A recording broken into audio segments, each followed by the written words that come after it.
Welcome to the Maricopa 2018 State of the City Address. We're happy you're here. Thank you.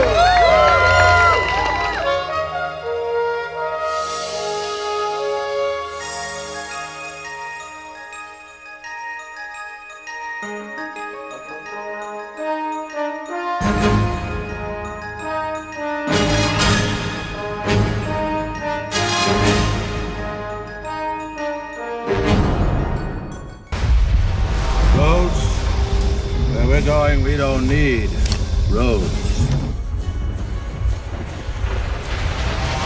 Well, I want to welcome you. I know you've already been welcomed, but welcome to the 2018 State of the City event presented by Mayor Christian McPrice, we'll go with for this evening, and obviously themed Back to the Future. My name is Jennifer Brown. I'm the Administrative Services Director and proud resident of the City of Maricopa.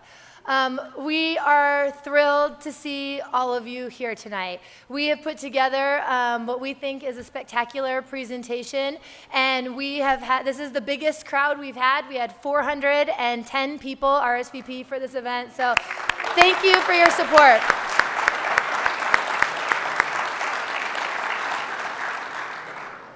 So first, there are some people that I would like to introduce you to in the audience. And first, I would like to start with our Maricopa City Council members and Vice Mayor Peggy Chapados.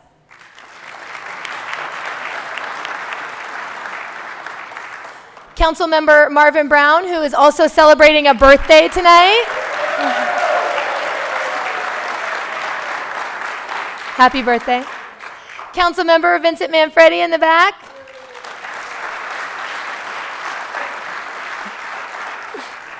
Councilmember Nancy Smith.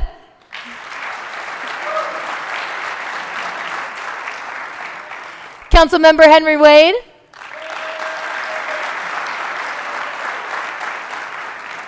Councilmember-elect Rich Vidialio.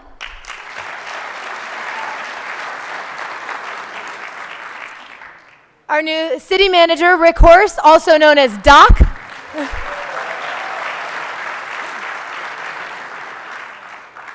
From the Auction Tribal Council, we have Chairman Robert Miguel.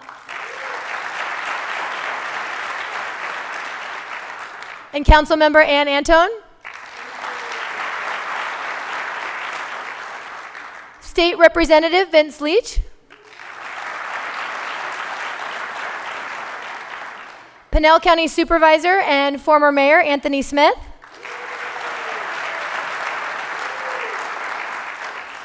Constable Brett Roberts. And Maricopa Unified School District Board members, Member Tori Anderson. Member Patty Coutre. And Superintendent Dr. Tracy Lopeman. Also with us tonight is Maricopa Flood Control District President and former council member Dan Frank. Former Mayor Kelly Anderson. And Chandler Council member Kevin Hartkey.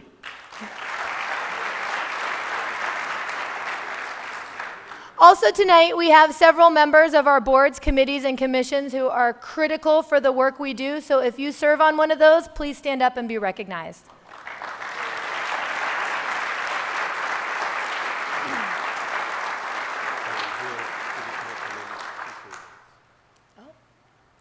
And Fountain Hill City Councilman Cecil Yates. I didn't know you were a councilman as well. Thank you. Thank you, everyone, for joining us. And this is a great crowd. You guys are interactive. I like this. So as you know, this event would not be possible without all of our very generous sponsors. And so first, I'd like to recognize the Maricopa Economic Development Alliance. They partnered with us this year to facilitate the partnership or to facilitate the sponsorships, and they did a great job of ensuring that this event is truly spectacular. They're also known as META, so a big round of applause for META.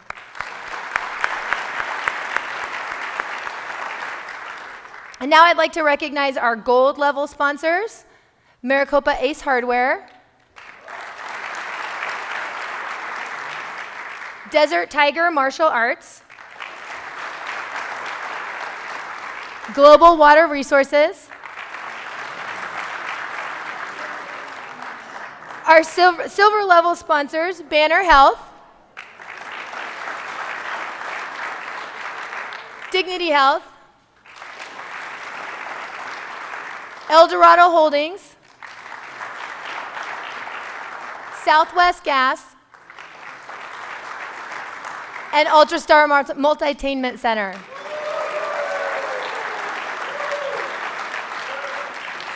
Also, our bronze level sponsors, AP Farms, Commercial Properties Incorporated, Costa Verde Homes, ED3, Joe's A Barbershop, Mita,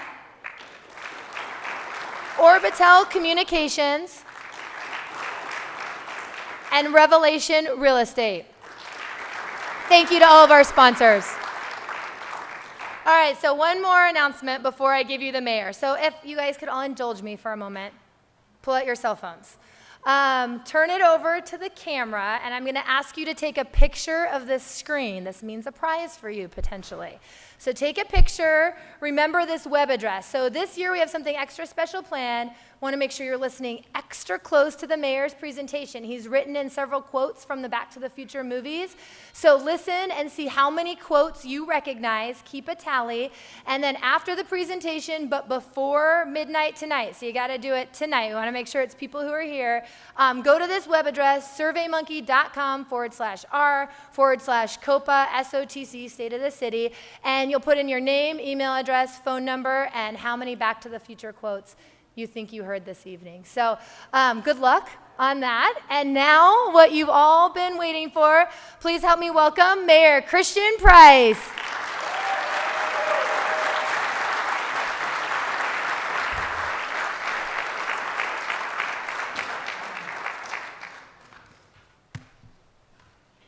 Howdy.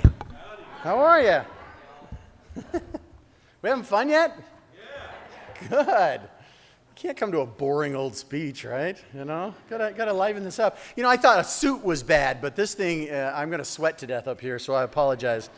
You know, there really aren't many perks in this job as mayor. People think that there are, but there's really not. I have to say that there are two tonight. And one is, of course, getting city manager Horst dressed up like Doc Brown from the movie. That was a big win. And number two is driving a DeLorean. That's a bucket list. Check that off. So I wanted to introduce Mark Burchard, who is the owner of the DeLorean. Mark, stand up, Mark. Woohoo! Couldn't have done it without him, so we appreciate it. So we have a few surprises. I have a ton of information for you. I talk fast, I apologize, but there's so much to talk about, so we're going to roll through this. We have some videos and some fun things to watch, but like I said, we hope you have a good time and walk away learning a little something. So this year, the City Council and I, we hired a new city manager, Mr. Rick Horst, but around here, we just call him Doc. You know, when we hired him, we had no way of knowing just how many little secrets he had. Yeah, okay, we had heard about his knack for finding and implementing efficiencies. All right, that's good.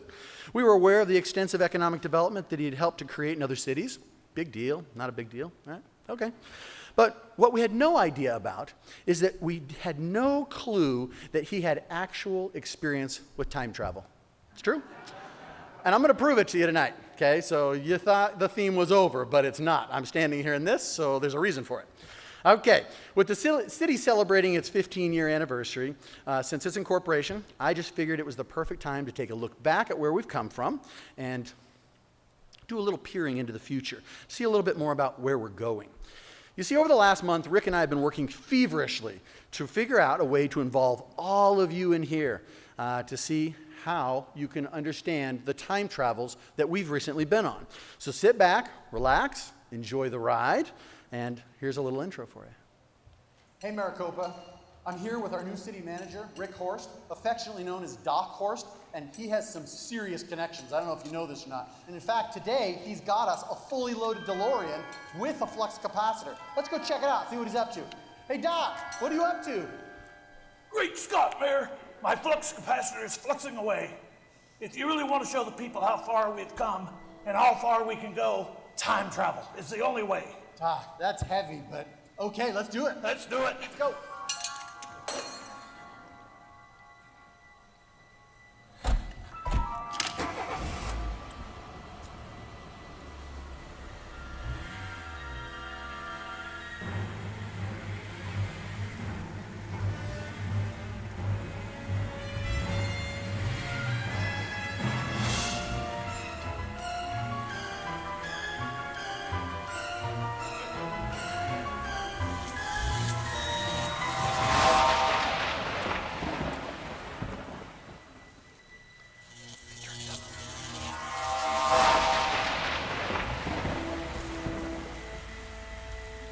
Doc, that was amazing. Time travel is incredible. We got to do this for everybody so they all can be a part of it and see it.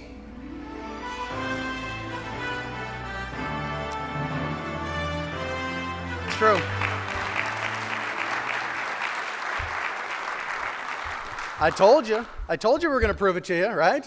Okay, so as you just saw, Doc and I have been working really hard for all of you, but in order for us to help you experience everything we've seen, we really needed to figure out a way to take all of you with us. That sounds a little easier, but it's not. Time traveling together just seemed like the very best way to do it. Now, we all know that time travel works best when you're going 88 miles an hour with 1.21 gigawatts of power, right? Of course it is. So instead of us all trying to cram into that little car, and I'm telling you, it is a little car, okay? We just figured that we'd tinker around a few things and that we would find a way to take all of you. And the way we do that is we turn this entire council chambers into a time machine, okay? So Doc, why don't you come on up here and show them how this is done? I know they don't believe us at the moment, so how do we do this? First, we've got to take this, what is this thing? It's cloth off. Oh, okay. Great Scott, that's big. I built this gigantic flux so we can all travel back to the future and see the future together. Thank you, Doc. That's amazing. If it starts radiating or glowing green or something, you all might want to head for the exits that are clearly posted, okay? I hope this is safe, Doc. Okay, so, you know, Doc, I don't know what this is doing, but that's pretty heavy stuff. It really is. All right, so buckle up, Maricopa. We're going back in time. I got it from here, Doc.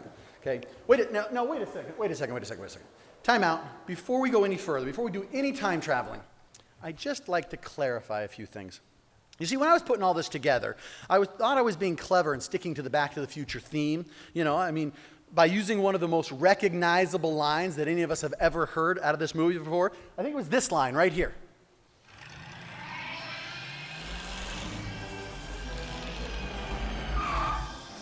Hey, Doc, you better back up. We don't have enough road to get up to 88. Roads? Where we're going, we don't need roads.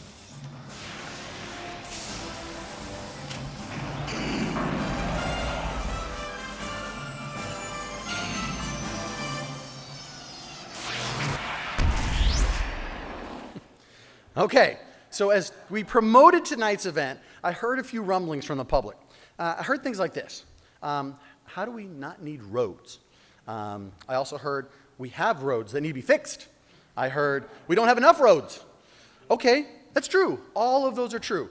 But it's just a movie quote, people. I figured you'd understand the reference, okay? But that's all right. I understand you taking me seriously.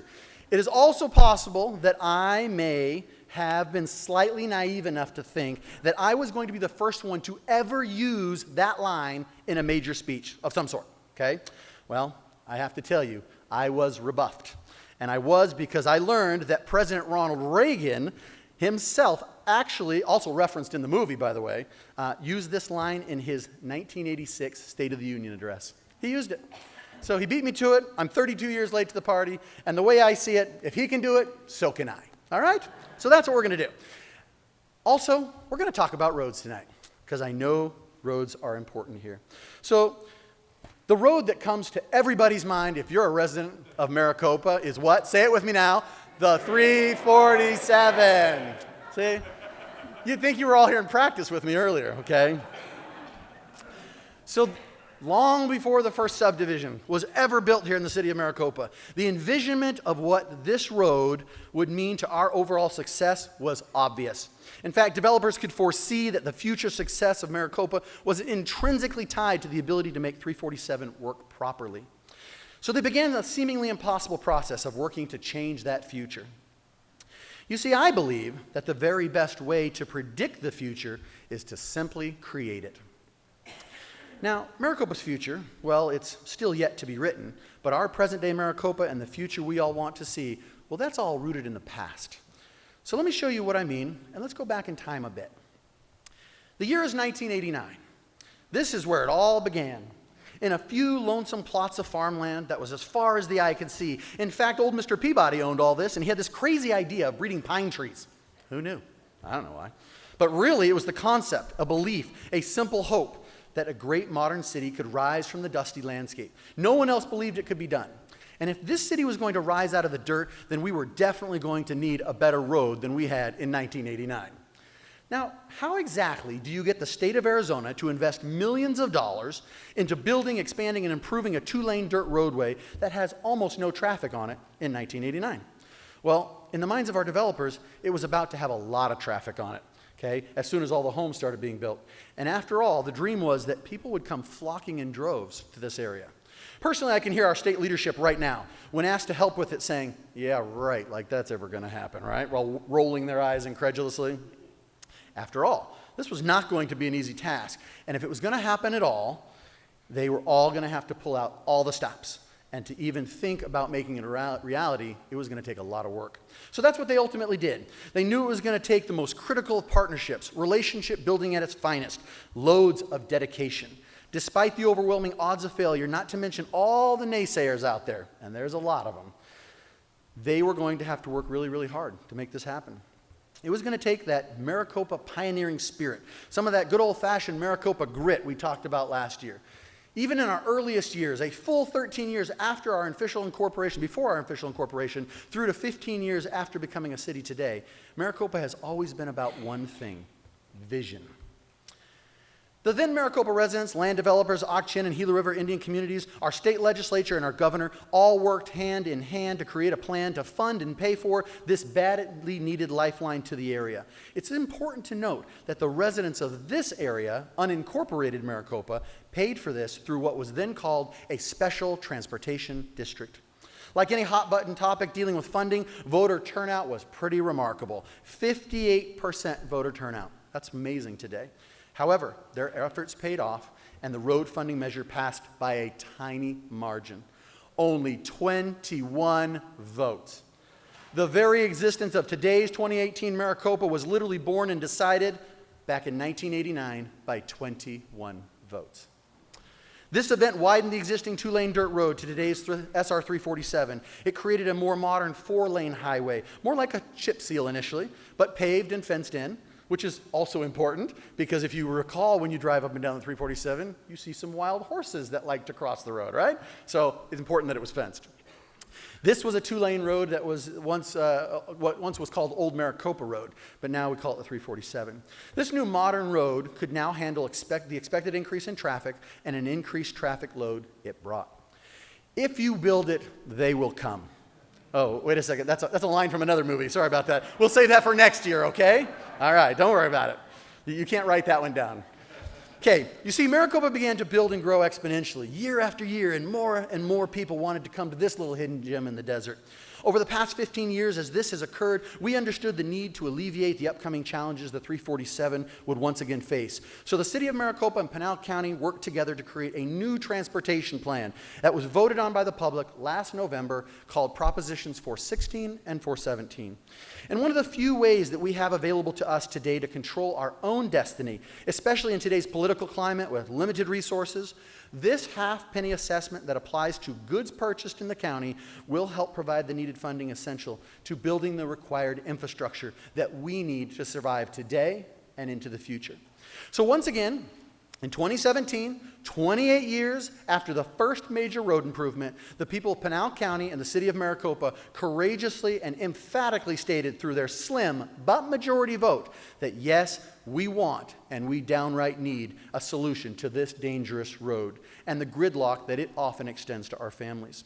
This plan, as written, would provide almost $100 million in critically needed road fixes and alternative entry and exit routes to and from the city of Maricopa, including the necessary improvements to the 347. Unfortunately, this voter-approved solution is now being challenged in the court system. It's very potential to aid the residents of Maricopa and all of Pinal County. Is currently being threatened by an outside agency and their fellow petitioners that don't even live within Pinal County. So once again, Maricopa is literally fighting for its future and its very right to exist. While there's too much to report on the status of this case that's going through the court system now in tonight's setting, rest assured that as you traverse this critical roadway, the city of Maricopa and Pinal County will continue to fight for the rights of our families to participate in the same transportation privileges that other citizens are able to enjoy. The ability to drive on a safe and improved modern roadway. While the outcome of this case is still unknown at this time, it is critical that we continue to execute on something that I personally started over 4 years ago, and that's working closely with our partners to accomplish what we want the 347 to look like.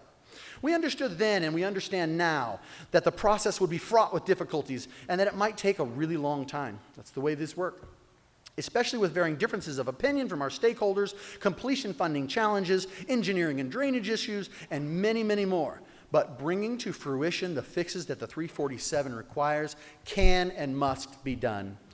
As mayor, I talk to people every day that share their skepticisms about government's inability to work together and get things done. It perpetuates the perception and the focus that things will never progress and will never get us to the future we all long for. But I believe Maricopa is special in this respect. And sometimes all we have to do is look to our very own history to find the direction forward. If we look carefully, we might just see that the answers we are seeking to guide us to our future are actually lessons from the past laying right in front of us. Let me show you why.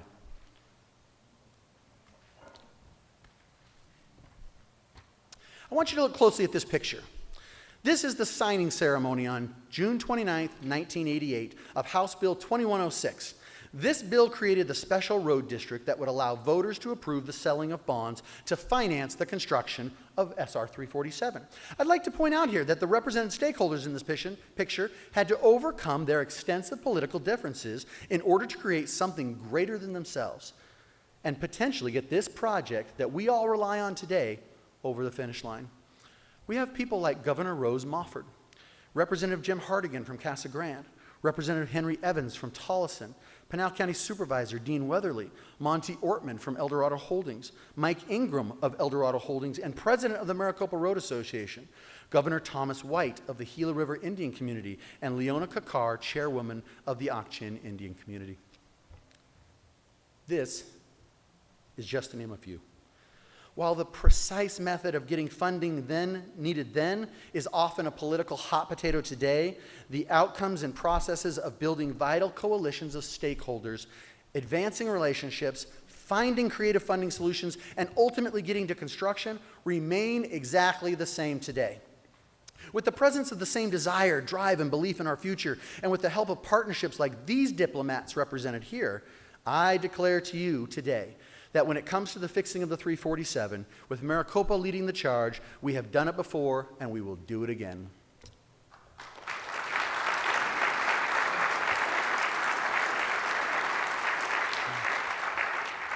You know, with the ever-expanding population growth that Maricopa continues to experience comes some other large transportation problems along the 347. A little something to do with, I don't know, lots of freight trains and someday a quadruple tracking, okay? And let's not forget the fan favorite, the Amtrak. That's right, okay. So, but as promised, in recent years, the $55 million grade separation project is now under construction, but this too was not a simple, quick, or easy process. In fact, road projects, because of the political and engineering complexity and their enormous price tags, often take decades to accomplish. In fact, highways like the 101 and the 202 and the 303 that we all drive today and take for granted, they were all just lines on a map for upwards of 30+ years until all those issues I just mentioned were resolved. That's a long time to wait. As Maricopa experienced its hypergrowth, our need to solve the upcoming public safety and traffic flow predicament was understood even on day one of our incorporation. Well, 15 years doesn't seem like that long ago when looking backwards. When looking forwards, it seems like it can take an eternity from now. So many things change and happen in 15 short years. So let's take just a moment and look back at what life was like for us in 2003. So the average gallon of gasoline was $1.83. The Space Shuttle Columbia broke up on re-entry that year. The Concorde took its last flight. California elected Arnold Schwarzenegger as its governor. Saddam Hussein was captured. The Do Not Call list was created. They had just finished the world's human genome mapping project. But most importantly, the city of Maricopa was born. Yeah.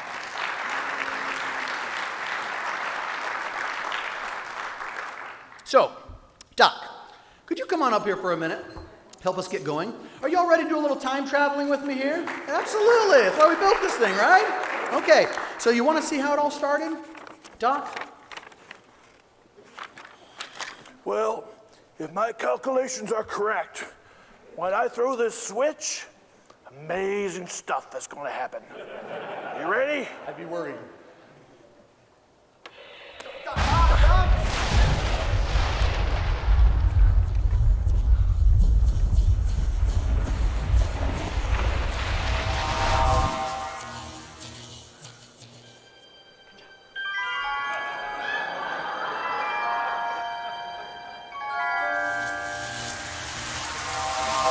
Great Scott! That was a bumpy ride in 2008. Yeah, recessions, that'll happen to you. Hey, but I think we made it. In fact, look around. I think we're in the city of Maricopa around the time of incorporation. In fact, isn't that Mayor Anderson over there? Hold on. Mayor Anderson, is that you? Yes, sir, and you are? Hi, I'm Calvin Klein. Calvin Klein. Yeah. Welcome to Maricopa. Thanks, it's great to be In here. fact, new resident handbook. Oh. And so if you want to run for mayor someday, we could be Mayor Klein. You never know. Thank you.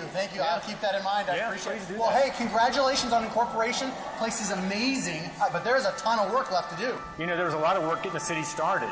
And one of our biggest projects is a grade separation over the railroad. We have over 300 buses a day that go across that track, and that's a safety concern. We have a Harrah's Auction Casino south of town. So access, economic development, the loop is really important. So big deal. It's huge. It's the number one on my project list. Yeah. Man, I can see it. You know, I foresee in the future a lot of trips to D.C., a lot of mayors and council members putting a lot of time and effort into it. In fact, I can even see in your future perhaps an appointment to the State Transportation Board, an appointment by the governor perhaps? That sounds pretty darn good to me. I I'd like bet that, it the way it does. rings. Yeah, Mr. Klein, thank you very much. It's good to see you. Hey, Yeah. oh, by the way, Yes, sir. if someone ever emails you and says, I want to come and get involved in city politics and help out with the city government, make sure you email them back, okay? Nice to Email? meet you. Email? Trust me. Okay, thank you. Appointed by the governor to the State Transportation Board. I like that.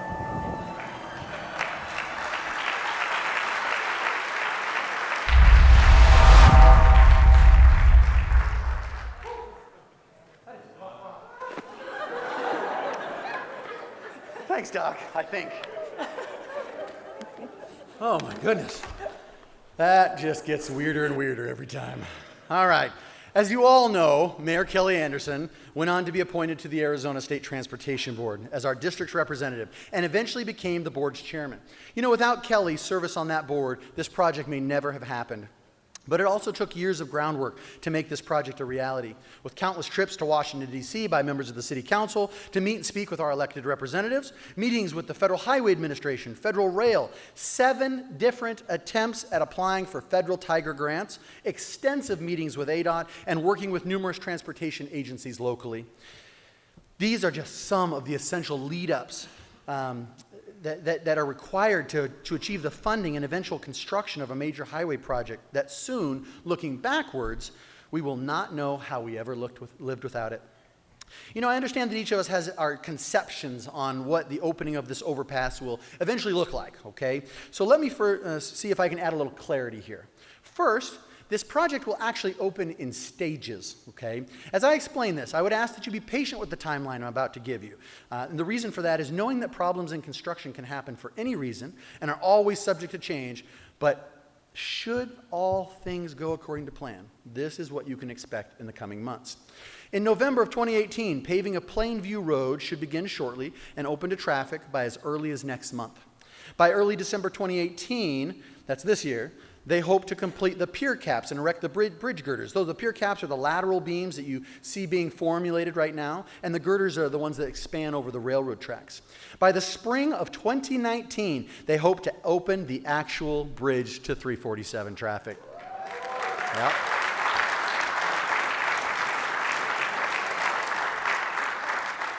Now, once the traffic goes over the bridge and not across the railroads at grade level, traffic will stay there while the existing 347 gets worked on and modified for the adjoining roadway connections.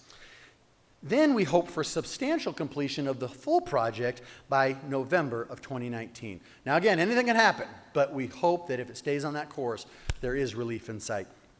You know, along with the overpass, things are really moving along here in the city of Maricopa, and so much has happened since my last report to you last October. Time around here seems to be literally flying by. Go figure. But one major accomplishment I'd like to report on to you tonight is the hiring of our new city manager. Many of you may not be aware, but here in Maricopa government, we operate under what is called a council manager form of government. That means that the city council can only hire and fire 3 people: the city magistrate, the city attorney, and the city manager. The city manager, while the other 2 have specific job descriptions, the city manager is responsible for all the hiring and firing and the day-to-day operations of the entire city staff. Not to mention he has to answer to 7 elected and sometimes cantankerous bosses. That means you guys. Cantankerous. Oh, you're not really cantankerous. It's really the vice mayor that's cantankerous, so I blame you. I'm just kidding. I love you guys. All right. So as you can imagine, it's a pretty big job, and it's not really an easy one at that. The job of a city manager is to take the vision and the direction of the elected city council members and implement it and bring it to life with the city staff. It's his job to take the services and the procedures of the city and make them better and more efficient as directed by the city council.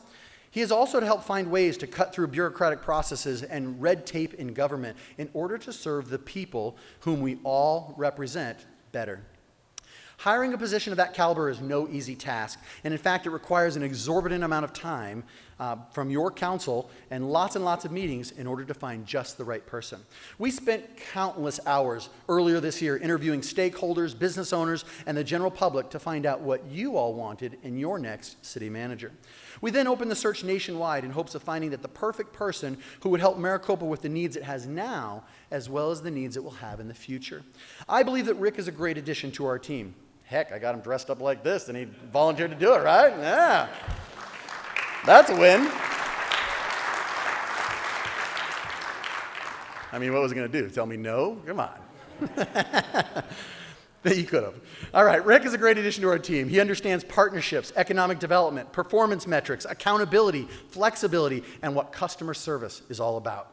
I look forward to many productive years together as he takes direction from the city council and he implements it in the most efficient and business-friendly ways possible. While government will never be perfect, it just won't, and it will also never truly be the private sector. It operates a little bit in between. We have different rules and regulations we have to follow around here, but what we can be is more efficient, less cumbersome, and more effective. We can always find ways to be more customer-oriented, more business-friendly, more open to new ideas, and overall do a better job of listening to our constituency and the businesses that we are here to serve. And today we are here to recommit to you to do just that. You see, it's appropriate that we have City Manager Horst playing the role of Dr. Emmett Brown from the Back to the Future movie this evening. In the movie, Doc is always tinkering with things and finding new ways to make stuff work better. And here internally at the city, Doc Horst, as we like to call him now, is no different. As you know, each year I like to report to you on some of the internal workings of what is transpiring behind the scenes, because you guys often don't get to see that. So I think one of the biggest transformations that is occurring in our city today is one of streamlining. Obviously, there are a lot of ways to define and to effectuate streamlining. But here in Maricopa, one of the ways we are accomplishing this is through the combining of resources and eliminating outdated and ineffective redundancies. For example, recently you may have heard that we have eliminated the Department of Public Works as a standalone division, and instead combined it with our streets maintenance division, or portion of the former Public Works Department, with park maintenance and facilities maintenance. These divisions together are now located up under the Community Services Department. That may not mean like much to you, but this will maximize the use of personnel, limited resources, and enable the shifting and better integration of our existing workforce and their various assets. We believe this will allow us to be more resourceful and save on costs and be more effective in the field. We have also restructured other departments to further the mission of streamlining and efficacy. A new Department of Administrative Services has been created using existing personnel and budgets of 4 different internal departments, such as personnel and budgets, such as financial services, human resources, information technology, and communications. They now all fall under this one single division. As recently stated by the department's new director, Jennifer Brown, having all these support services in one department allows us to streamline and centralize these important citywide functions for enhanced coordination, planning, and communication in the areas of technology, budget, purchasing, and personnel. But the changes don't stop there. Here at the City of Maricopa, we are always looking for ways to make things healthier and more robust. And believe it or not, we are always listening to you, our customers. While big changes can take time to incorporate, we are always working to make them happen. And tonight I'm excited to present to you a big change when it comes to doing business here in the City of Maricopa. We believe that businesses are the heart and soul of a healthy and prosperous city, from startup entrepreneurs who are just entering the business world with their new ideas to large big box chain stores that are commonly seen around the country. We believe that good business-friendly regulations while ensuring public safety and strong customer protections just make good business sense. So as of January 1, 2019, pending approval from your City Council, the City of Maricopa will be moving from a business licensure program to a more user-friendly, less expensive, and much faster business registry process.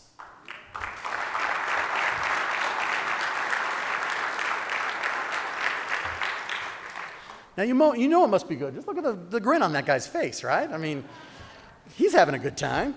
So how does this work? And what's the difference, you ask? You see, the purpose of a typical business license process is something that almost all cities have. The need to generate a contact database to provide for public safety, overall economic development, forecasting, and to provide accurate revenue projections for budget preparation just makes sense when you need to know who's doing business in your jurisdiction. So as of 2019, the new City of Maricopa business application will be a one-page, online process wherein the business registration certificate will be available to be printed out immediately upon completion of the application process. It will be valid for 1 year. We will also be eliminating certain inspection requirements that used to accompany the old process, except in the cases of some specialty type businesses like alcohol sales, smoke shops, tattoo parlors, etc. These types of businesses will follow a more structured program under the direction of the Maricopa Police Department. Moreover, we also want to reduce the costs to our local business. Currently, the typical city business license costs about $50. To help remove barriers to entry into the marketplace and further expand the registry's use among currently non-registered businesses, with the new program, we'll be lowering the cost to a mere $10.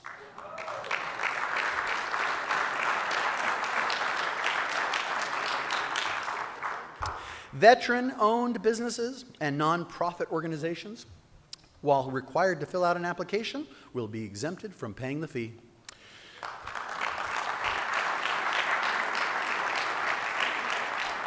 So if you're doing business in the City of Maricopa, we want you to know that we're happy that you're here.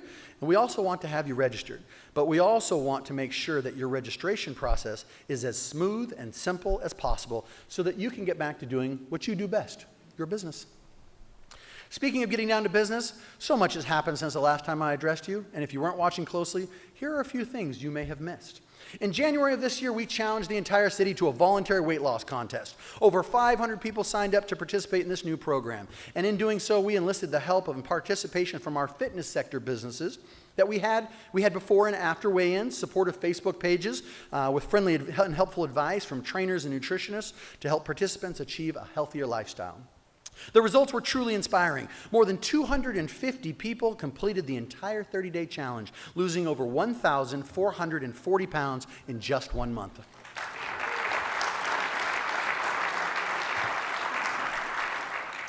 This year, we will continue the tradition with Maricopa's second annual weight loss challenge. We will also be adding to it a health and wellness expo and a healthy potluck for all those who wish to join in and see that eating healthy actually can taste good, believe it or not. So with the holidays approaching, enjoy your goodies now, because come January, it's time to get back into shape for a healthy and happy, productive new year. Now, while you're getting healthy, why not try a new sport? A few months ago, the City Council approved the use of monies that were paid to the city because of our continued housing and business development growth. This money is given by developers for very specific uses at the city's parks. This year, they will be used to construct 8 brand new pickleball courts.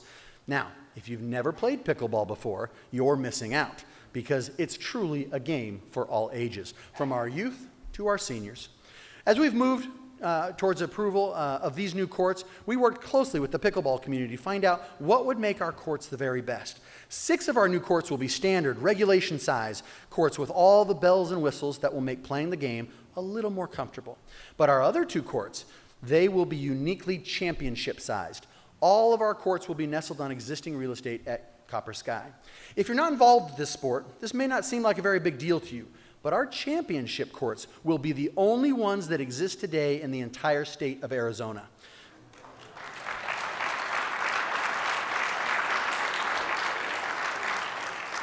This sport is an exponentially growing behemoth, and nationwide tournaments to play on officially sanctioned championship courts travel across the country to find such amenities. An amenity that, for now, only the city of Maricopa will currently offer. As we continue to attract tournaments of all kinds to the area, this is helping drive attention to the Copper Sky commercial property and many other sites within Maricopa. We'll talk more about this in just a minute. As we continue to grow and mature as a city, we are able to focus on more programs that we were not able to offer in our more formative years. This year, we have made some great strides on this front, and we have been able to add some innovative things that other cities do not offer. Once again, making the city of Maricopa unique to her residents. This year, we focused heavily on our residents that are deaf and hard of hearing. We believe there are approximately 4,000, plus or minus, people that live in and around Maricopa that are deaf and hard of hearing. While there is much you probably don't know about this tight-knit community, they are often overlooked as they simply can't understand, or better said, they are not informed on what is going on in primarily a hearing world. So this year we began to make sure that all of our video productions and our promotions are closed captioned. That includes our city council meetings, our promotional materials, and even our event here tonight will be closed captioned in post-production for all that depend on this important service.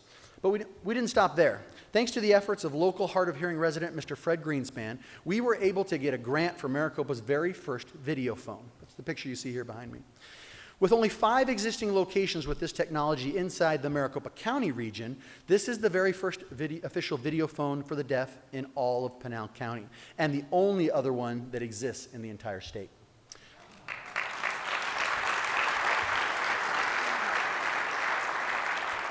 You know, we've installed this new video phone technology at the Maricopa Public Library. Here, the user can sign their live conversation, and then the message is translated on the other end by an in-person translation service, which is staffed by, translation service, which staffs the calls used by the video phone user 24/7. Our video phone is available for use to make or receive phone calls anytime the library is open.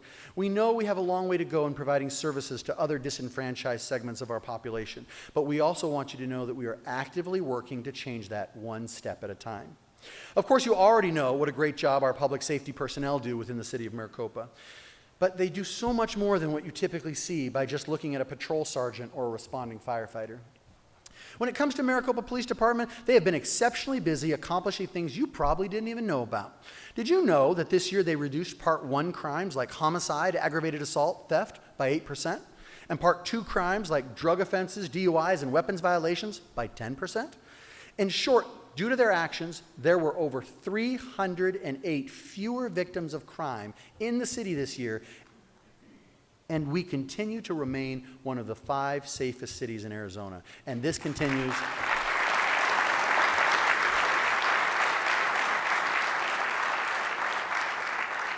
And this continues notwithstanding our growth. Did you also know that our police department was recertified this year by CALIA? Now that CALIA stands for the Commission on Accreditation for Law Enforcement. This is the national gold standard for police policy analysis and accountability. This is a major accomplishment for an agency as new and as small as ours. Why is this important, you may ask? Because this accreditation helps keep your various insurance rates down and your property values up. I bet you also didn't know that our department also recently launched a special needs registry that people can voluntarily place themselves on, or a family member. This registry better helps to educate and inform responding officers on what kinds of special circumstances they may be responding to. It also helps to de-escalate a potentially confrontational encounter and helps to further protect the public and the officers, which is good for everybody. And another first for the region and for Maricopa is the full deployment of Maricopa PD's Unmanned Aerial System, or UAS for short. Basically, that's a code word for super drone. Looks pretty cool, huh? Okay. Now, personally, I think our super drone came about because Chief Stahl keeps asking me for a helicopter, and I keep telling him, no, he's not getting a helicopter. I'm just kidding. He doesn't ask me for a helicopter. But if he did, I'd tell him no. Sorry, Chief. I'm just kidding. Anyways, but having an eye in the sky is undoubtedly important in a certain criminal and missing persons case. It's always important to have extra ways to find people. Also, in an effort not to duplicate service or personnel, our UAS and its fully trained pilots have the ability to work closely with the fire department. Through the use of its technologically advanced, highly sensitive infrared cameras, it can actually go up and look for hot spots in a building or a house fire and then notify the responding firefighters. This helps save additional property and people's lives. While there are so many wonderful things I could tell you about our police department, and every city department for that matter, I'd like to focus on an area now that very rarely ever gets any attention. And that's the area of grants. Now, I should tell you, and what those grants actually do for us, specifically in the areas of public safety. You know, grants are a misnomer. They're kind of a buzzword, right? People love to talk about grants. They think that they are the end-all, be-all to solving every fiscally constrained situation or project that needs to be done. Oh, there's a grant for that. You want to do that? No, brother, there's a grant for that. Where? Where's that grant? Show me, okay? Because there's a lot of problems that go into that. But to actually do the work necessary to get them. So let me kind of talk about that for a second. To do extensive research in finding them and then meet the required qualifications, then put in the hours upon hours to write them, then to fully meet the stringent reporting requirements once you win one, it's no easy task. In fact, not to mention, most people give up long before the process ever bears any fruit. Here in the city of Maricopa, we believe in going the distance, putting in the work when others will not. Indeed, we have some fabulous grant writers, both in and out of the public safety departments. But I think it's really important to point out that some of our most important grant accomplishments, the assets, the programs here in the city, have come through the process of building relationships. Relationships that in turn led to monies given to us through the grant process that never would have come to fruition without that relationship building. Let me give you a few examples what I mean. In the next few months, the city of Maricopa will see the opening of a family advocacy center. While it will open without much fanfare or attention, the Family Advocacy Center here in Maricopa will function quietly, and it will be the only one servicing all of western Pinal County. Now, of course, we all hope that no one will ever have to use it, but it's not simply a reality. This center will operate as a one-stop shop where men, women, and especially children who are victims of violence or sexual abuse can safely and comfortably start to have their cases investigated by professionals who specialize in medical examinations and forensic interviews.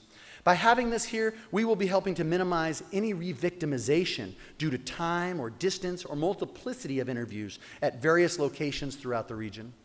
While we have tremendous support from government, law enforcement, and private organizations alike, this is not an inexpensive endeavor. And in order to provide these critical services to the most victimized members of our community, it takes funding beyond that which any one agency or any one city can provide.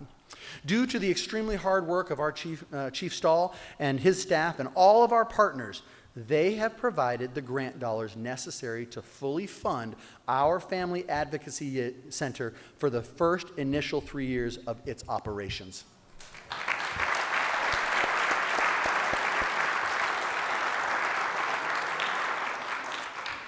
Candidly speaking, this is an imperative process, imperative part of law enforcement and the victim's healing process. But it would simply not be possible if it weren't for the comprehensive efforts and funding that our coalition of partners have provided. That's the power of grants and relationships. You know, recently, the Maricopa Police Department completed a school safety assessment and provided recommendations on all 13 schools inside the city limits. Through our partnerships with the Maricopa Unified School District, or MUSD, and our local charters, we have been working together to increase school safety in both large and small ways. While much of the application of these recommendations fall to the schools themselves, in conjunction with their partnership with us, we received and submitted and were awarded a highly competitive federal COPS grant. COPS stands for Community-Oriented Policing Services, to the tune of $147,000 to help stop school violence. This grant will help provide law enforcement badly needed resources on our local campuses. And while this doesn't solve every problem we face in this arena, it certainly is a step in the right direction. Once again, grants and relationships can do great things. For the past several years, I've been traveling to Washington, D.C. with a delegation from our Maricopa Fire and Medical Department. The purpose was to see what we could do as a new and small department to lay claim to federal dollars specifically allocated for the needs of fire departments across the country. During these missions to D.C., we spent several days traversing Capitol Hill, meeting with all of our elected representatives and with all the federal agencies that might exercise control over these highly competitive grant monies. Agencies such as FEMA and Homeland Security and Department of Transportation, et cetera, et cetera, et cetera. I specifically remember the very first year we met with FEMA, and I remember leaving that meeting feeling as though we hadn't gotten any closer to our objective. A year later, the presidential administrations changed, and it was suggested that we should not meet with FEMA again because the agency would have changed over internally, and it would feel like we were starting all over again. Well, I remember making the suggestion that we should go ahead and meet with them anyways, for two reasons. First, new top brass meant new personnel, new possibilities, and new outlooks. And number two, with these continued meetings, we could get pointers on our previous applications, we could find out what they were looking for in upcoming applications, and then we could tailor specifically to our new grant application what they were looking for in the approaching year's award. Seems to make sense, right? As it turned out, these agency meetings ended up being some of the most single productive meetings of the entire expedition. Because of our persistence, we made connections with high-ranking officers who had sat as judges on previous review boards. As we built our relationships with them, they were able to give us valuable information on what we should include in our current year's application. Now, we still had to compete in a fair and transparent manner. It wasn't any surprise, though, that our applications got much better, much quicker, as we learned what they were seeking. I'm happy to report to you tonight that our fire department in late 2017 and now in 2018, as a direct result of these meetings and forged relationships, have received several federal grants in the amounts totaling $665,000.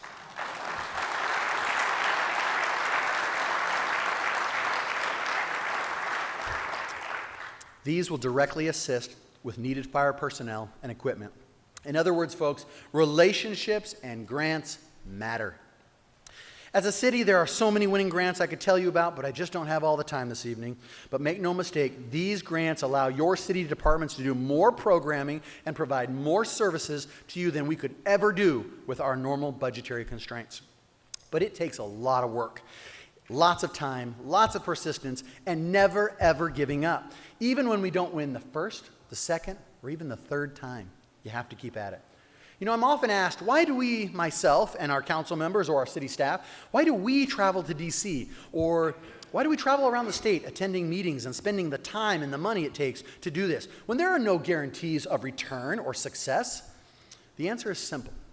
I've shown you here tonight, whether it's federal monies from the Tiger Grant program for a grade separation, police or fire equipment, new roads, citywide replacement of street signs, or the new placement of fiber optic infrastructure in our roadways, this is but a small snapshot of the many, many grants we apply for and win because of our sustained efforts. In short, it's thousands of dollars invested to get millions of dollars in return.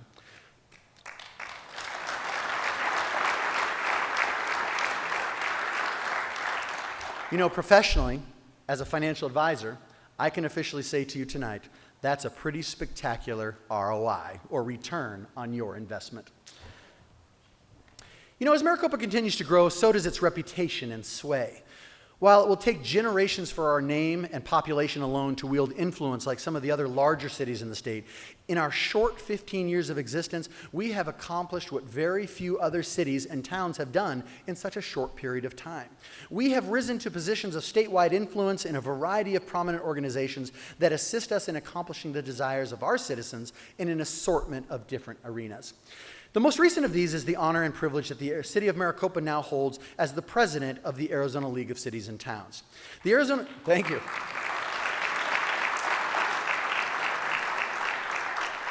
So the Arizona League is an advocacy organization that was formed in 1937 and works on the behalf of the 91 incorporated member municipalities across the state to further protect the interests of cities and towns and their citizenries at the Arizona State Legislature. You know, there are two key principles that the League members fight to protect. The first is to protect state shared revenues. This is typically the largest source of revenue that comes to each municipality, and it is distributed equally by population formula. And it is used to pay for the daily services that you expect and demand in the city where you live. That's how we have the money to do it. Number two is to preserve local control of cities and towns. The Arizona State Legislature provides for statewide legislation, but in a large state with such varied needs such as population, age, traditions, beliefs, growth patterns, etc., cities and towns are simply not a one-size-fits-all. At the Arizona League of Cities and Towns, we strive to find balance to that difficult question of governing such a diverse group of interests. Personally, I've always believed that Maricopa was and is uniquely qualified and geographically located to fulfill this task. As a people, our city straddles the line of being both urban and rural. We are just far enough outside the Phoenix area to be very individualized, and yet we are also closely adjoined with the Phoenix metro region in the services that we expect and the ways in which we do business. We are distinctly Pinal County. However, generally, our population associates themselves with the Maricopa County region and its way of thinking. By living these realities, I believe it better positions us to understand the needs of municipalities all over the state and how to best go about representing them for the next 2 years of our tenure as president. As I stated earlier, Maricopa continues to grow with our ever-increasing business-friendly policies along with the prices and availability of undeveloped land in this area. This continues to make Maricopa a prime target for progress. But perhaps it doesn't happen as fast as we'd all like it to. But we are seeing businesses come out of the dirt and invest in our city. In fact, just this year, we've seen stores like Ross and Dunkin' Donuts and Denny's and Planet Fitness open their doors, with many more on the way. While retail establishments are not the only goal to see built here, the retail and eatery sectors are considered the low-hanging fruit from a speed-to-market perspective. Furthermore, we are happy to have them as they provided much-needed tax revenue to the city, local jobs, and it adds to the overall increased quality of life that helps stop that retail leakage to older, more established cities in the area. As we continue to court businesses to expand into the Maricopa marketplace, we are continuously told how important rooftops and population are. In the metrics that these various corporations use in deciding whether or not to invest millions into our community. As you drive around the Maricopa, undoubtedly you have seen the numerous active home builders that continue to see the value our city presents. They are rising to meet the growing demand through new home construction. We currently have 7 home builders operating within the city, with 3 more about to enter the market. We expect approximately 1,200 or more new homes to be built this year, with even larger numbers anticipated in the years to come. We also continue to court industries of all types, which are much harder to attract due to the specific needs that each industry requires before locating to a given area. One of our challenges as a city is that many of these potential industry locates, as they're called, are looking for existing, formerly built-out space that fit perfectly into their exact specifications right now. Easy, right? Not so much in Maricopa. Even in older, more established cities, finding something that is an exact fit is a rarity at best. But when what you have to offer is dirt, it presents a different set of trials to overcome before building construction can ever even think about occurring. We as a city are working head-on to resolve these issues with robust partnerships and legally incentivized development through good business policies and best practices. As we continue to work tirelessly on the hosts of things I just mentioned, there will always be the questions that arise relating to when will a hospital and other industries locate to Maricopa? You've never heard that before, right? I think in my 10 minutes out there, I heard it about 16 times. So I'm thinking about it, don't worry. Let me assure you that those discussions continue to happen today, and they continue to evolve, jointly with the city, the developers, and the industries themselves. And while we are hopeful that our diligent efforts will someday be successful, I will save those further discussions for another topic and day. Nevertheless, the day is coming that facilitating those discussions will be made easier as we continue to find development partners willing to share the burden of marketing and master planning of the various tracts of land throughout Maricopa. These partnerships are critical when actively seeking to attract business to vacant land. After all, it's the developer who coordinates and pays for the placement of the infrastructure, such as the roads, the sidewalks, the water, the sewer, the electric, to their particular property. They also map out where the buildings are going to go and then work to get those buildings and their occupants out of the ground and operational as quickly as possible. This is a really long process. And it can be shorter if you have the community buy-in from your development partner. In fact, you've witnessed this firsthand in the Edison Point development and seen for yourself the results of what happens when a developer works closely with the city and the city closely with them to actively solicit connections and leads that eventually turn into occupants of the planned site. This process of working hand in hand helps move things forward farther, faster than it would typically if we waited for it to happen by itself. Now, please note, that's not to say that it can't happen alone, but it is to say that the process typically advances with more purpose and more speed when there are multiple parties holding each other accountable and broadening their networks of possibilities in getting things done. While this process may be the best one available, it isn't without its hardships. Partnerships are never perfect, and they have their challenges, and sometimes they even go wrong. Go figure. We are always subject to the delays and the challenges that our partner brings to the table. We saw this in our first go-around to develop the city-owned Estrella Gen property. While the partner we engaged with was a very large and reputable, well-capitalized, and very qualified company, in this case, when things got challenging for the company, instead of pushing through it and they simply moved on to easier, greener pastures, putting our project on the back burner for another day. They just simply didn't have enough of that community buy-in that is sometimes needed to will a project into existence. Sometimes, after several attempts to make things right, these types of development relationships simply don't work. It's not the end of the world, people, but it is a temporary setback. It's also the opportunity for us to go back out and find in the marketplace a better match that will ultimately profit both parties. We've all heard the phrase that time heals all wounds. Then as this situation evolves over time, we must be fully prepared for the next opportunity that presents itself. 3 years ago, in the midst of the challenges we were facing with our previous development partner at the Estrella Gen property, I started a conversation with a developer on a plane bound for an economic development showcase. As we talked, he showed significant interest in the stories and the visions that I was expressing to him about the city of Maricopa. From that point forward, we began a long courtship, of continuous contact, meetings, trips, due diligence by the developer to the city, and the unceasing flow of information needed to be comfortable enough just to move forward to the next steps of the process. From there, they participated in an open bidding process and eventually won. Since then, we have been negotiating the details of the project, and this new partnership contract for phased development of the Estrella Gen Business Park should be ready for council approval in just a few weeks. I tell you all this for one simple reason. Please understand, if you want to be successful in your current and future economic development endeavors, building solid long-term relationships with key partners literally means everything to the development of the project. Speaking of the future, have you ever wondered what Maricopa will look like 15 years from now? I have, and I do every day. I'm pretty sure city leadership and residents alike weren't able to predict all that would or would not happen in the past 15 years. Right or wrong, with their perceived assessment of the future, our progress continues to roll forward. In fact, for years now, I've been saying that when the building of the overpass started, interest in investment potential in the southern portion of our city would skyrocket. Indeed, interest in our city is booming, and nowhere more so than at our Copper Sky commercial property.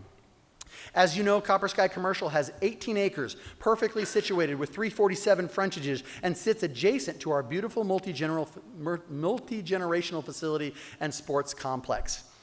Recently, we've partnered with Commercial Properties Incorporated, or CPI for short, a development group that has won the RFP and will be master planning the entire Copper Sky commercial site.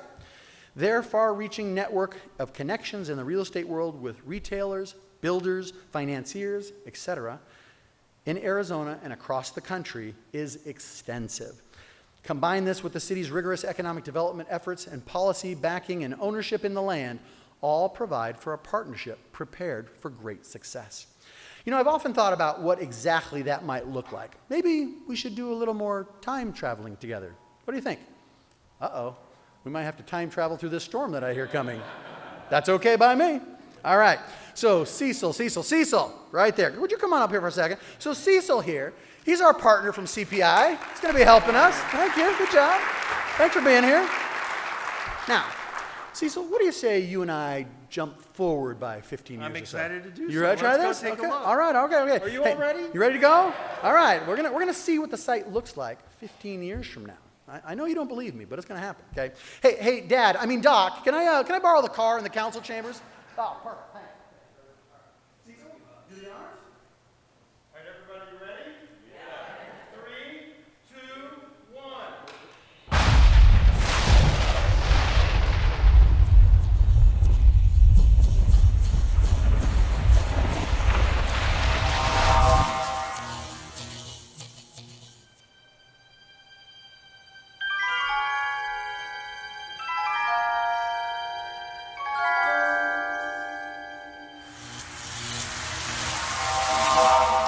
Whoa, look at all this growth here at Copper Sky Commercial. This place is amazing. Look, there's hotels and restaurants, people outside shopping and eating. This place is hopping. It is packed, and it's a beautiful October day to boot. It's incredible. Isn't this awesome? As planned, there are hotels right here, shops and restaurants with living space above them, housing for seniors, standalone restaurants, and lots of open space for Maricopa's excellent outdoor living.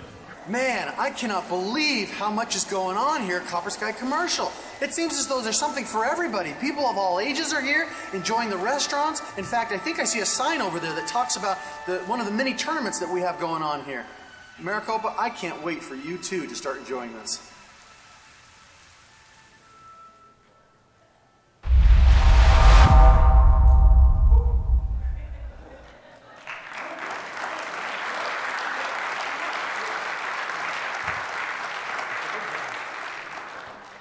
Save that for later.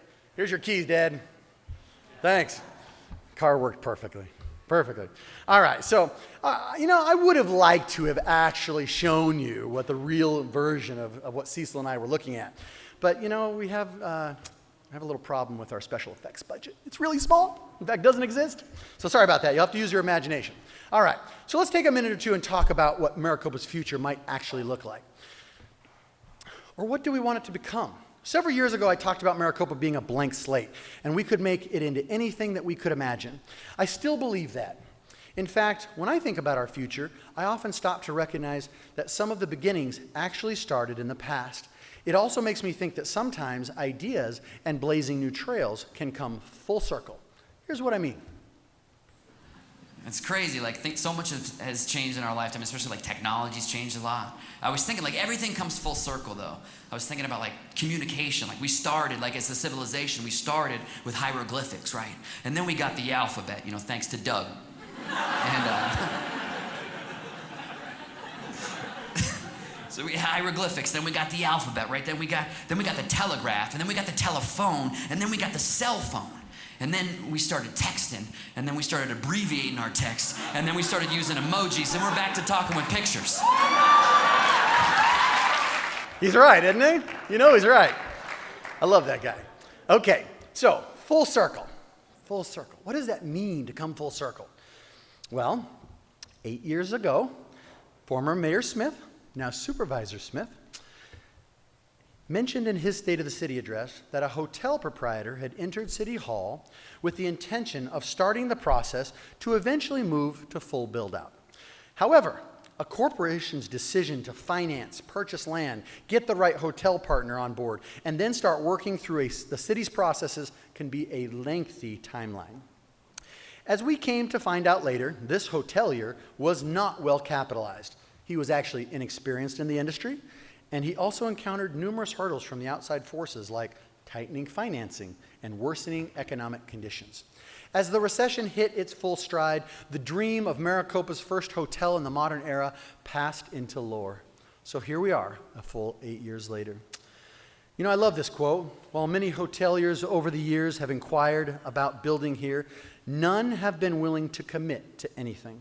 So I wonder if we have now finally found the magical formula for our own time-released success. With the help of CPI and Cecil Yates, who we just introduced you to, we believe we have finally found the right partner, one who is well capitalized, has extensive experience in the industry. Also, the corporate brand has been approved, the land has been purchased, the development agreements and contracts have already been signed, and the city's process has already begun. So, if all continues to go well in the coming year, we should see Maricopa's first hotel since the early 1930s being built on the Copper Sky commercial site.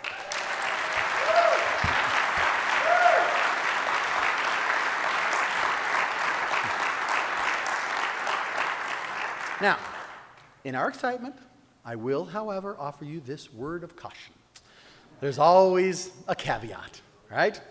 Remember that in the business of real estate transactions and economic development, especially ones involving multi-million-dollar structures, until we're all there cutting the ribbon, anything can happen, okay? I'm just telling you the processes here. It is also important to note that with the overpass, our site developer, Akchen's developments in the area, and the land being ready for building, a frenzy of interest has already begun among the industry. So should this particular developer fall through with their plans, then there are 6 or 7 other hoteliers waiting anxiously in the wings to take their spot, and that's always a good sign for us. Thank you. So, you know, earlier I showed you a clip of a comedian who was joking about technology. It's true, right? When I think about the future, I think a lot about technology, or how it's intended to make our lives better, how it's supposed to help them make it easier. I also tend to reflect on how much we've come to rely on it. But something we often forget in the race to create and achieve, and that is along the educational path of life, we must pass through the experience of failure if we are to achieve boldly. Perhaps you may remember some of these recent examples.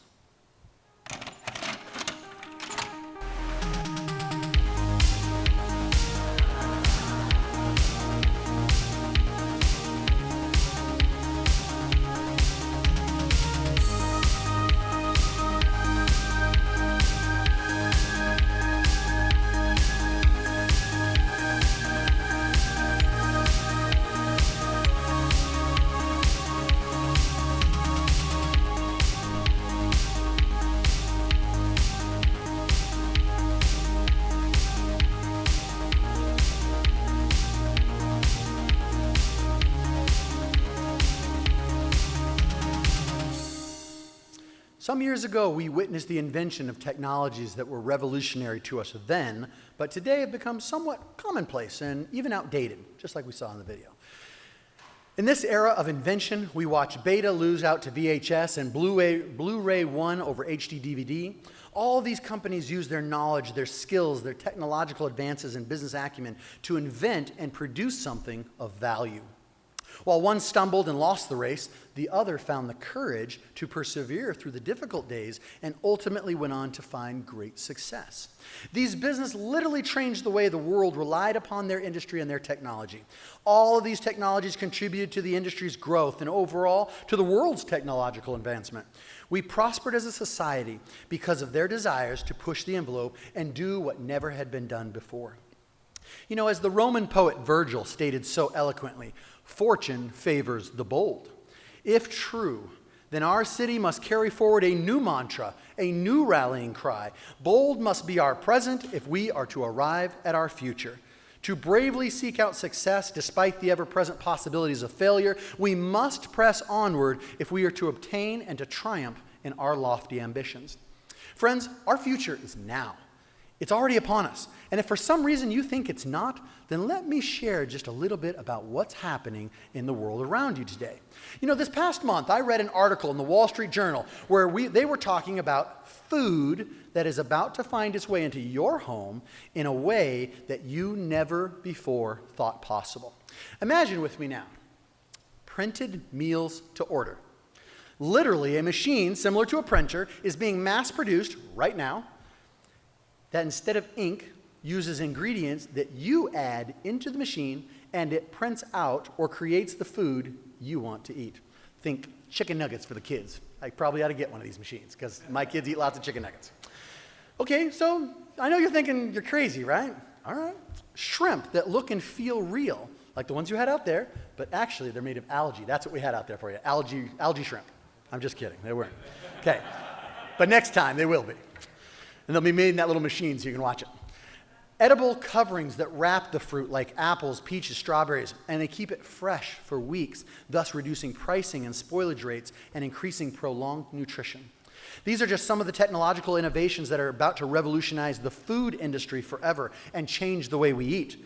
So if technology can change the very food that we eat, then it's not that far of a stretch to think that when Hollywood predicted that someday soon we would all have flying cars, well, at least flying DeLoreans, then it shouldn't surprise you that the following may be a reality very shortly in a garage near you.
347 is not looking so bad after all, is it? Well, this car is being made by a company called Terrafugia, and it's appropriately named the Transition. It belongs to the Volvo family of cars, and it actually goes on sale this month. If that's too futuristic for you, though, and you're saying to yourself, yeah, right, I don't believe that. That can't be real. Okay, no problem. Let's bring it a little closer to home for you, here in Pinal County. We are about to have front row seats to the building of some of the most modern, transformative vehicles to ever hit the streets. Just down the road here, Lucid Motors is currently building the newest generation of electric vehicles with a fully integrated electric drivetrain, 400-mile ranges, and is fully autonomous ready with a simple download at the appropriately authorized time. If that wasn't enough, on the other side of the I-10, our neighbors there will start manufacturing an all-new revolutionary hybrid electric hydrogen semi-truck. These trucks are zero emissions and have an over 1,000-mile range. They bring with them a savings of 20% less operating costs per mile, more horsepower and torque, and have the ability to accelerate up to speed 2 times faster than a standard diesel truck. They have more safety features than any truck that's ever been built, and with a truck weight of 2,000 pounds less, it will allow for more towing cargo that equates to over $360,000 per year in increased revenues to the owner. Now, that's not all. Right now, without mentioning names, some of our local car companies with vehicle proving grounds in and around the city of Maricopa here, they are currently developing a way in which they can charge your electric vehicle's battery in the same amount of time or less than it takes to fill up your gas tank. But folks, we're not stopping there. This is the era of roads being filled with self-driving cars. And if you don't think, guess what? They are coming. And we will soon see them on every road we share. The start of this is by all accounts less than 5 years away. With highways full of autonomous vehicles, it will change everything. You've all seen the Google-partnered Waymo cars being tested in the Chandler area. Think about it. With an autonomous car, after your car drops you off at work, it can then proceed to Uber around for other people for the remainder of the day, earning you an additional income. That's pretty cool, huh? You don't need a parking garage or pay for a sticker. You're going to earn money. When summoned, when you're ready, your car returns to drive you home.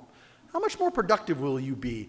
And how much more calm will you be when you're no longer stressed and irritated by the rush hour traffic?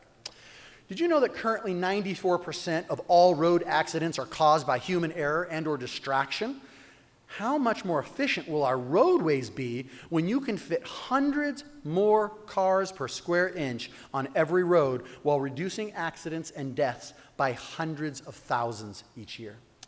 Self-driving cars will also change the way business as we know it gets done. We already know what Amazon and the internet have done to the brick and mortar stores. But think about it. Presently, there is a drugstore on every corner in America. We go there to get our medication scripts filled, and perhaps we pick up a few other needed items. The amount of real estate, personnel costs, inventory, delivery, and other liabilities make it a very expensive way to do business. So what if our scripts go straight to our favorite virtual pharmacy? The script is filled, our other items that we want are ordered and paid for from our smart device, and then in a few minutes an autonomous vehicle pulls up to wherever you are located, and drawers slide out containing all of your items. All of this is done in less time than it would have taken you to drive to the local physical location. Driverless cars, with driverless cars, do we need a corner drugstore anymore? The possibilities for endless disruption with autonomous vehicles is endless. I tell you about these companies tonight because not only are they real and happening right now, but they are actually located in our existing trade area. But they are actually, many of the needed support operation businesses and high wage earning workforce employees will be built and live right here within the city of Maricopa. With one of the highest per capita post-secondary educated workforces in the state, this along with our proximity will make Maricopa an extremely attractive place to live and grow support businesses and facilities of all types for these industries. We must begin preparing our policies, our procedures, our people, and our city for the wave of industry that is coming to support these existing regional industrial operations. Our future success will depend on what we do now. 56 years ago, in 1962, President John F. Kennedy delivered a famous speech intended to rally the nation and bolster the country's waning beliefs that America could still choose to do great things, even hard things. As he proceeded to give this speech, there were plenty of prominent leaders opposing and presenting well thought out arguments on why the money for this program should be invested elsewhere instead of on this bold new initiative. 58% of the nation at that time actually agreed that it should not even be done. But having a vision and a confident belief for the future, he moved it forward anyways, and it came to be known as the Moon Speech. If you haven't heard it in a while, listen very closely as we start. His words, as he condenses all of the human history into a small time capsule of about 50 years. And watch as he lays out the reasons why striving for things that have never been done before challenge the status quo and change the course of human history. We meet in an hour of change and challenge, in a decade of hope and fear, in an age of both knowledge and ignorance. The greater our knowledge increases, the greater our ignorance unfolds. No man can fully grasp how far and how fast we have come. But condense, if you will, the 50,000 years of man's recorded history in a time span of but a half a century. Stated in these terms, we know very little about the first 40 years, except at the end of them, advanced man had learned to use the skins of animals to cover them. Then about 10 years ago, under this standard, man emerged from his caves to construct other kinds of shelter. Only 5 years ago, man learned to write and use a cart with wheels. Christianity began less than 2 years ago. The printing press came this year. And then less than 2 months ago, during this whole 50-year span of human history, the steam engine provided a new source of power. Newton explored the meaning of gravity. Last month, electric lights and telephones and automobiles and airplanes became available. Only last week did we develop penicillin and television and nuclear power. This is a breathtaking pace, and such a pace cannot help but create new ills as it dispels old. So it is not surprising that some would have us stay where we are a little longer, to rest, to wait, if this capsule history of our progress teaches us anything. It is that man in his quest for knowledge and progress is determined and cannot be deterred. We shall send to the moon, 240,000 miles away, a giant rocket more than 300 feet tall, on an untried mission to an unknown celestial body, and then return it safely to Earth. But why, some say, the moon? Why choose this as our goal? And they may well ask, why climb the highest mountain? Why, 35 years ago, fly the Atlantic? We choose to go to the moon. We choose to go to the moon. We choose to go to the moon in this decade and do the other things, not because they are easy, but because they are hard. Because that goal will serve to organize and measure the best of our energies and skills. Because that challenge is one that we're willing to accept, one we are unwilling to postpone. And therefore, as we set sail, we ask God's blessing on the most hazardous and dangerous and greatest adventure on which man has ever embarked.